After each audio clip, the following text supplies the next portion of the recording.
polisinya kok. Tanya PRT. Tenang. Oh, bisa jadi nanti. Kasih. Ini Pak RT cuman nih masyarakatnya kok keliaran nih. Datang nanti nih. Sok kali gitu. Bukan ya sok, kan udah tak bilang.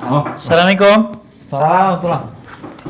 Assalamasalamualaikum. Assalamualaikum. Lagi kumpul lagi nih. Iya. Pagi-pagi lu mana nih Pak Selamat ini? Hah? Aduh. Kenapa ini? Enggak nengok kayak ada kecoa atau apa gitu loh. Akbar. Ustaz monggo Ustaz. Yo. Ini pagi-pagi udah main petak umpet Pak Selamat. Enggak ada. Hah? Kayak ada kecoa gitu tadi tak tengokin gitu. Masya Allah. Enggak ada ketakutan ya, Zat. Ketakutan? Dikiranya tadi ada polisi yang Enggak salah mencari. Ya ini kena razia ini. Kenapa sih? Iya, tadi kan di jembatan itu ada razia tadi. Orang. Kenapa rupanya ini apa Pak Selamat? Razia nggak puasa gimana ini? Enggak, Pak Ustaz. Aku tadi kan jogging ya, supaya sehat tujuannya kan. Mana biasanya setiap subuh gitu, Bos. Di jembatan itu kumpul situ pemuda-pemudi. Udah aku bilang jangan asmara Met. subuh. Iya. Pak Selamat masih asmara subuh? Wah, bunyo ini. Masa dia bilang supaya dapat jodoh? Dapat jodoh di jembatan, apa pula itu? Gerang nanti kuntilanak pun gue bilang sama dia. Masya Allah. Ya. Ya pertama gini Pak Selamat, nyari jodoh itu cari tempat yang bagus. Ya kan? Jembatan bagus tempat.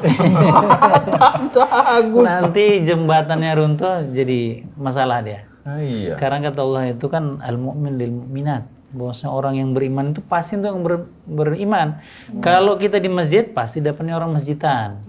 Kalau orang jembatan Ancol ya dapatnya di jembatan kan. Nah, jadi disesuaikan dia.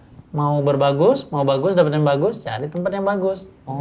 Kadang-kadang kan kalau kita lihat yang itu banyak orang yang kemudian cerai. Faktor kenapa? Karena dapatnya di keyboard dia. Nyarinya di keyboard kan waktu itu. Mouse. Bukan keyboard itu. Ya. Jadi kalau mau bagus, cari juga di tempat kajian, di tempat taklim, tanya sana sini. Biar dicarikan. Kalau mau biar kita telepon kita carikan. Markona katanya. Markona nggak mau di jembatan gue sama dia. Malu aku. Oh, malu aku bilang. Jadi kenalkan Ustaz sama Markona kan Ustaz. Markona pembantu itu. Markona anak Pak Haji. Oh, Masya Allah, gitu baru bagus. Kenapa Markona? Supaya nanti nama anakku Marcel, Markona Slamet. Tapi kan nggak ada Markona di jembatan. Ya enggak. Pagi-pagi. Mana mau Pak Haji ngasih anaknya keluar kayak gitu? Yang usaha atau ada yang lain. Boleh. Lagian pun kalau asmara subuh itu kan Pak Ustaz, kita itu banyak maksiatnya di situ. Masuk tahu. Enggak. Pengalaman. Enggak, kita kan memantau. Kata Ustaz juga jangan kalian berkumpul laki-laki sama perempuan kan gitu. Pertama kan kita lihat tuh tentang asmara subuh nih yang makin banyak dengan Pak Heru ya. Di mana-mana itu makin merebak. Ya kan? Jadi banyak aspek yang dilanggar. Satu dari segi ketentraman saja, dari segi sosial ya Pak. Mengganggu orang. Itu kan kadang-kadang mereka berkumpul di titik, kadang-kadang kita jalan pun susah. Iya betul. Ya kan? Kemacetan timbul. Kemacetan satu. Kemudian sampah. Ya kan? Taruhlah mereka mungkin nggak makan kan, tapi kan kadang-kadang ada yang rusak. Ya, kemudian juga kata Rasulullah itu kan ada hakut torik. Bahwasanya itu memang jalan itu ada haknya bagi orang yang jalan. Jadi kemudian kita nggak boleh berhenti di jalan itu yang kemudian mengganggu orang yang jalan. Itu dari segi sosial. Itu dari segi sosial. Kemudian dari segi agama. Nah ini lagi kata Rasulullah SAW itu la yakhluwanna, tidak boleh campur baur. Jadi antara laki-laki dengan perempuan. Kan nggak di sana nggak laki-laki semua yang asmara subuh. Ya enggak lah, banyak anak gadisnya. Ada Markona, ada enggak ada. Enggak ada. Ada yang lainnya. Jadi itu dia.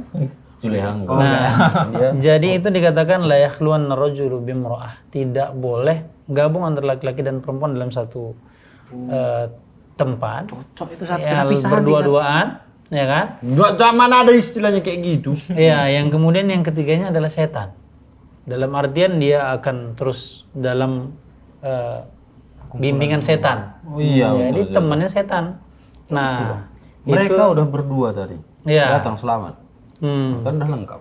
Wah, nah aja setannya rame kok di sana tadi. Makanya kau bilang gitu, kau terbimbingnya bimbingan setan. Iya, itu dia pandangan secara syar'i. Jadi secara sosial nggak boleh, secara agama juga nggak boleh. Iya, iya. Nah, jadi karena mengganggu, kemudian secara syar'i nggak boleh.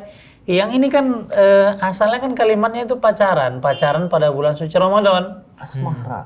Asmara. Kenapa lah nggak asrama? Dibilang asmara subuh karena memang pada waktu itu digunakan kesempatan. Nah, mestinya kita ini orang-orang yang beriman. Ini kan yang puasa ini adalah orang-orang yang beriman. Betul. Orang yang takut kepada Allah Subhanahu wa taala. Mestinya dia harus investasi waktunya. Waktu itu memang benar-benar dimanfaatkan.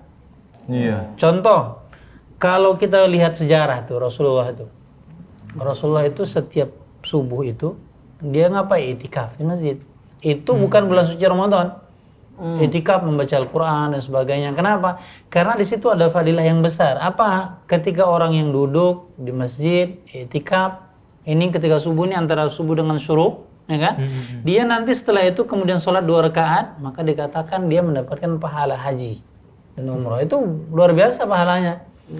Nah, tapi duduknya di masjid, bukan di jembatan. Bukan di jembatan. Kalaupun sekarang misalnya kita nggak bisa di masjid lama-lama, ya di rumah juga kita manfaatkan kan gitu, Ustaz? Kita manfaatkan waktu. Ini bulan Ramadan ini kan bulan ibadah, bulan lipat ganjaran pahala. Besar nih pahalanya. Jadi semua dilipat gandakan. Orang yang berikan makanan bukaan, orang yang baca Al-Quran, orang yang mentadaburi Al-Quran. Maka para ulama itu bulan Ramadan ini kan adalah bulan Quran ya. Iya. Ulama itu senantiasa memperbanyak bacaan Al-Quran. Iya. Memperbanyak bacaan, ibadah, zikir dan sebagainya diperbanyak. Bukan malah sebaliknya. Enggak bulan puasa, enggak ada asmara subuh. Iya, Ya kan? betul. Pagi-pagi ngapain tidur? Ya kan? Atau bantu bersihkan rumah dan sebagainya. Bermanfaat pada bulan selain Ramadan, datang bulan suci Ramadan buat asmara subuh. Ini kan terbalik ini. Mestinya di bulan suci Ramadan itu kita meningkatkan yang biasanya cuma bantu nyuci piring, nyapu rumah, itu kan kegiatan yang mubah. Sekarang kita rubah menjadi ibadah. Kita rubah menjadi ibadah. Jangan dari mubah menuju satu yang bermaksiat kepada Allah. Itu kan jadi minus bukan plus. Betul. Ku bilang tadi, aku hafalanku udah sampai surat An-Naba.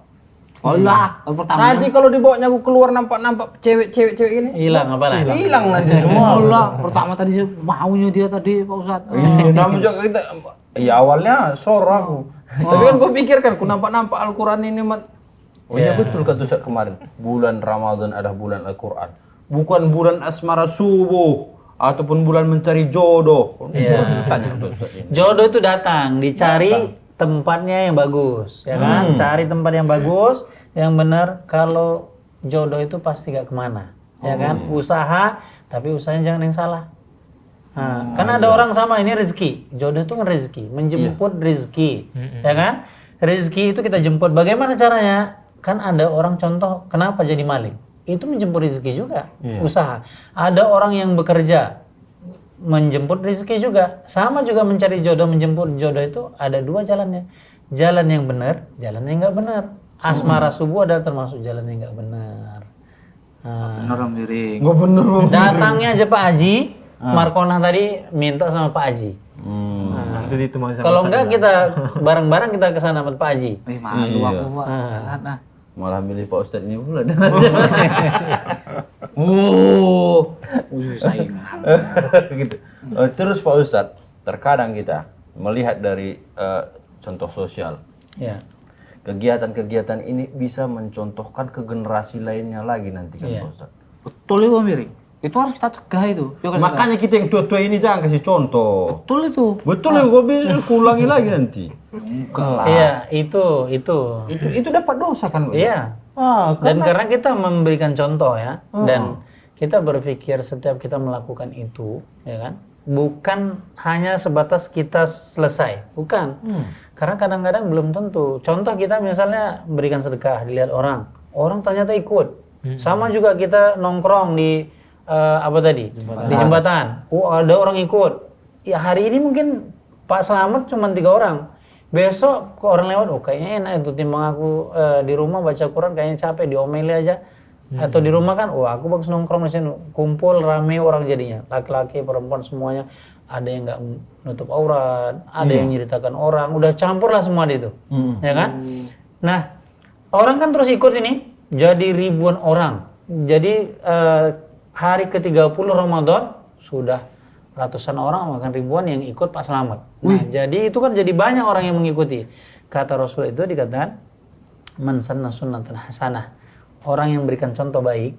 Atau dikatakan juga ada man sanna sunnatan sayyi'ah, ada orang yang memberikan contoh jelek. Nah, dua-duanya memberikan contoh, ya kan? Duanya memberikan contoh. Contoh baik satu, contoh jelek satu.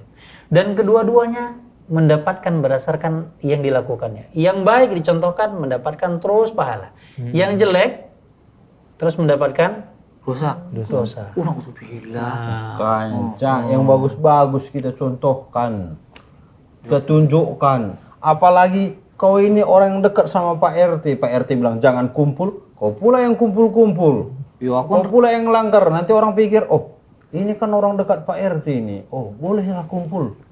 Gitu, jadi salah instruksi nanti. Bukan olahraga Bang Biring. Olahraga di sini pun bisa kan? Iya, Di bisa. belakang rumah tuh kan bisa. Push up. Makanya kita harus berpikir cerdas. Bulan suci Ramadan ini harus benar-benar jadi muslim yang smart. Iya, Ya kan? smart. Yang harus smart. Kenapa? Kita berpikir waktu itu karena kata Nabi itu ada orang-orang yang beriman, ya kan? Kemudian mereka sudah mendapatkan Ramadan, akan tetapi belum diampunkan dosanya. Nah, padahal ini bulan ampunan. Iya. Bulan suci Ramadan ini bulan penuh ampunan semuanya. Nah, tapi kemudian ada juga orang yang kemudian menjumpai Allah pada saat itu enggak. Yang kedua, hadis yang kedua. Kata Rasulullah itu ada orang sahabat karib dekat. Ya kan, ini yang ibadahnya sama, rajin sholatnya sama, puasanya sama. Tapi kemudian di antara 2 orang ini, yang satu meninggal duluan 1 tahun sebelumnya. Yang satu tahun. Yang 1 tahun ini kemudian setelah mereka dihisab, ternyata ini surganya lebih tinggi. Kemudian yang temannya ini mengatakan, ya Allah, bukankah saya dulu sama dia? Ke masjid sama, ibadah sama. Cuman matinya bedanya setahun saja. Kenapa bedanya jauh antara surganya, derajatnya? Ya kan? Kata Allah Subhanahu wa taala dalam sebuah hadis dikatakan, dia ini beda setahun tapi melakukan puasa Ramadan. Dia melakukan sholat, dia berzikir pada bulan suci Ramadan. Jadi intinya kan kalau kita lihat cuma beda setahun aja, kita bilang kan sama kayak orang ini bedanya setahun aja, sedikit aja matinya. Tapi kemudian tingkatan surganya beda jauh. Kenapa? Karena dia menjadi muslim yang smart, berpikir bagaimana waktu yang sedikit beda setahun itu kemudian melakukan ibadah yang bagus. Nah, Ini makanya kata ulama itu, ini musim panen. ya, ini Wah, apa pula musim panen pasti banyak padinya itu belum Panen pahala, men. Wah, pahala kita gali sebanyak-banyaknya Iya, Pak Ustadz ya. benar. Jangan justru kita nodai. Makanya Ini ibaratnya kumpul. udah tahanan. Iya. Kita dapat remisi, bebas katanya. Iya. Tapi nggak mau. Apa artinya? Kan bodoh kita namanya. Padahal Sat, rencana aku ke situ sebenarnya Sat, ya aku nggak pacaran. Soalnya aku memang nggak punya pacar kan. Awalnya cuma nengok-nengok, lama-lama Kan cuma nengok-nengok aja loh Sat, nggak apa-apa ya kan Sat, ada nggak cewek-cewek. apa-apa, nggak apa-apa. Nggak boleh itu. Orang ya nengok tetap aja Pak Slamet, tetap aja. Kenapa? Karena kan kita harus dijaga, banyak yang dijaga. Ya kan? Pandangan itu dijaga. Iya. Ya kan? Tangan ini kan dijaga juga. Iya. Ya kan? Jangan geratil ke sana kemari. Ya kan? Kaki dijaga, jalan ke sana melangkah. Itu kan likul khutwah, setiap langkah itu dihitung dia. Gitu ya. Dihitung. Makanya kita pertimbangkan mata itu, maka dikatakan dalam hadis itu dikatakan harus ghodul basar. Ghodul basar itu menjaga pandangan. Pandangannya dijaga dari apa? Dari sesuatu yang dilihat dari yang Diharamkan. Nggak boleh lihat, oh di sana ada yang bening, nggak ada yang bening-bening. Nggak boleh. Ya kan? Jangan lihat yang Nah, gini. karena bukan hak kita pada asalnya. Jangan Bukan mengambil hak hak kita. orang lain. Betul betul. Terus tanyakan dulu apa maksud datang Ustaz kemarin, nanti kita udah cerita banyak soalnya minum pun nggak bisa ini. Iya. Iya, apa cerita Pak? Oh ya itu masalah tentang usaha kita kemarin Pak RT ini. Oh, yang apa di Iya. belakang itu ya? Iya. Oh, cocok juga tuh. itu. Sekalian kalau ini ada kegiatan pagi enggak? Biar nggak asmara subuh kan? Iya, betul, Nah, Bahasamu gak enak ya. Iya. Cocok dah. Mungkin besok bisa ketemu lagi. boleh. Boleh. Biar kita kumpulkan ya semuanya. Selamat juga tuh bisa jadi asmara subuh lagi. Pagi Apa dia. dikitnya? Berotot. Iya betul.